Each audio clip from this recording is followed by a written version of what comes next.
It's what Singapore hoped for, and it's what Singapore deserved. The two main championship contenders share the front row for tomorrow's Singapore Grand Prix, with Felipe Massa taking pole position with a quite brilliant lap to defy the efforts of Lewis Hamilton, who'll be alongside him. Kimi Räikkönen, Robert Kubica on row 2, then Kovalainen and Heidfeld, Vettel, the winner in Italy 2 weeks ago alongside Timo Glock, Nico Rosberg and Nakajima, the two Williams drivers, 9 and 10. But Mark, that lap from Felipe Massa was absolutely top draw.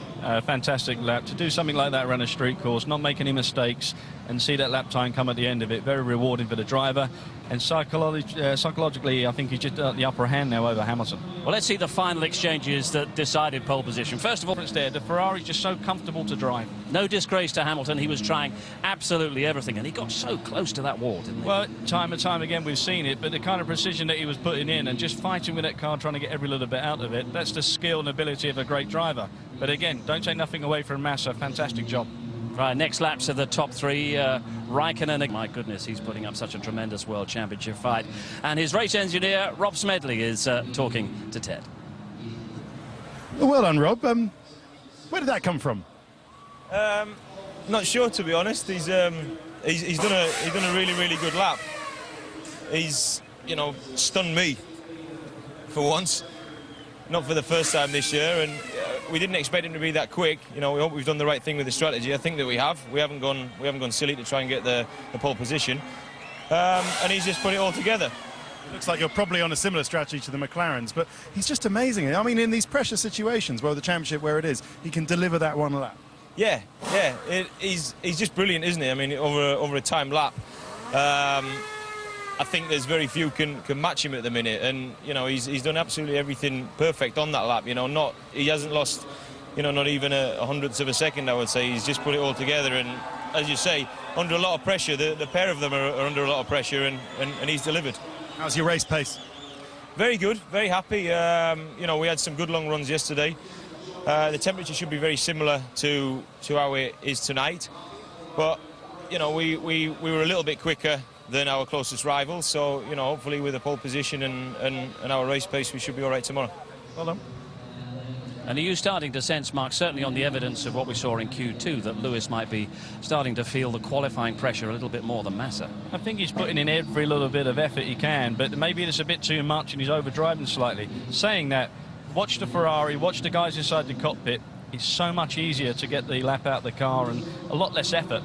With Hamilton in the McLaren, Kovalainen as well, you watch the guys, high work rate, and that's going to really take its toll during the race. So I wouldn't be surprised if the Ferraris have a little easier ride on race distance. We might learn a little bit more about what happened here this evening and what might happen here tomorrow evening from the press conference headed by the pole position man, Felipe Massa.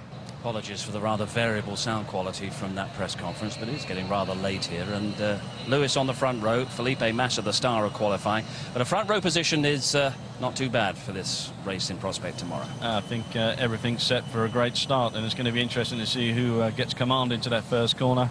We've seen a bit of history with these guys already, and Lewis will want to make amends. But Massa, I have to say, I think he's got oodles of confidence. Fantastic lap. And Lewis will be, you know, in awe of that lap somewhat. He knows what it takes to do a great lap around a circuit like this. And we've seen some stirring performances even behind those on the front row. Sebastian Vettel, the Italian Grand Prix winner, was right up there once again, and he finally qualified in 7th. And we can hear from Sebastian with Louise. Sebastian, your technical director, Giorgio Ascanelli, said to me before qualifying that you were going to be P7, so he's going to be happy. Are you? Yeah, maybe I should ask him for the numbers. And then I will play the lottery for the first time in my life. No, obviously it was a very difficult day. Yesterday we were struggling to find the right car balance, and I was struggling to get the right feeling on the circuit. It's very tricky here. Obviously you're always very close to the walls, jumping over the curbs, a lot of bumps, the car is bottoming. So it's very tricky, to be honest. You need to be focused all throughout the lap, and the lap is very long, so nearly 2 minutes flat out through the city here. But you know, in the end, we are very happy with 7th place. I think it's all open for tomorrow. It will be an interesting race. I think we have a good strategy, so let's see tomorrow. I cannot predict. Maybe you better ask Giorgio, technical director of our team, and then we see. Bearing in mind. And we were sort of getting ready to give him the weekend off, but the momentum of Monza seems to have stayed with Sebastian. Definitely. I think you're seeing a confident young man who's and still growing in confidence. And the team are growing with him because, you know, they're giving him something to work with, and he's definitely getting the most out of that little Toro Rosso car. As I say, you know, out of all the Red Bull guys at the moment, he's the one getting the job done, and you've got to take your hat off to the guy. It's an amazing achievement. Kimi Raikkonen on the second row, and alongside him is Robert Kubica in the first of the BMWs, and he too has been talking to Louise. Robert, P4 looked like a job pretty well done to me. Were you happy with the way everything went, or did you have any issues to contend with? Oh, it was pretty okay. A bit of issue with the tires. Was not able to keep my pace on the outlap of last run, and I did face some problems in the beginning of the lap in first sector, where I lost quite a lot of lap time, and then I recovered pretty well, so pretty happy. So from what you've learned today, Mark, what are going to be the key ingredients that are going to decide this race tomorrow night? I think it's going to be physical attrition. It's going to be concentration. Yes, it's very bumpy, and those bumps are going to take it out of the car, and they're going to take it out of the drivers, because, you know, every bump they travel over, they've got to compensate and correct the car.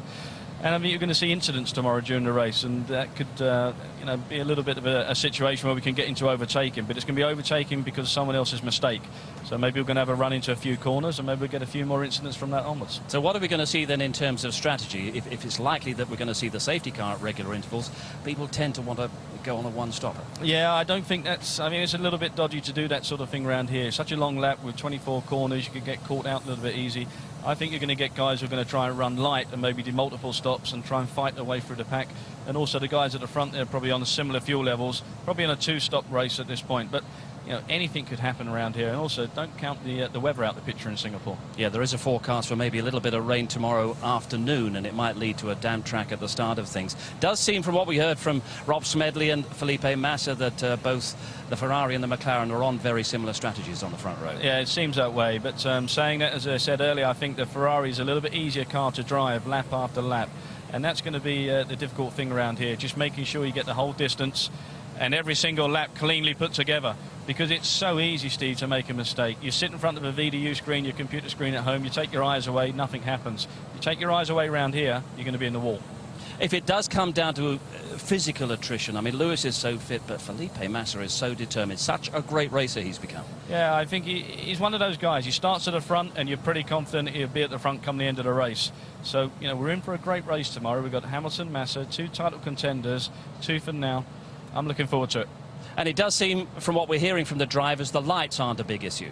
No, I don't think they've caused any problems whatsoever. I mean, the guys just turn up with different visors, and I think they've pretty much got on top of that. There's no shadows around the circuit, which was something that was worrying the guys. But, you know, let's wait and see. If there is a bit of rain, that could be a bigger problem. You might get some glare come back, you know, reflection from the rain itself. But let's hope there's none. But the late hour is certainly a big issue. It's coming out to, what, 11:30. It's a weird feeling, isn't it? It's weird indeed. And I think I'm just about to go for, is it lunch or dinner? I'm not too sure, but I'm very hungry at this point. OK, let's make sure that you know what time we're on air tomorrow night, or should I say tomorrow lunchtime. Let's get that right. 12 midday, your time. We're on the air with our race build-up, and that's 7 o'clock in the evening, our time here in Singapore. Formula One's first ever night race. And Felipe Massa claims pole position with a glorious lap. Strong indication that tomorrow's Singapore Grand Prix might light up the sport of Formula One more than we imagine. Make sure you're with us midday tomorrow.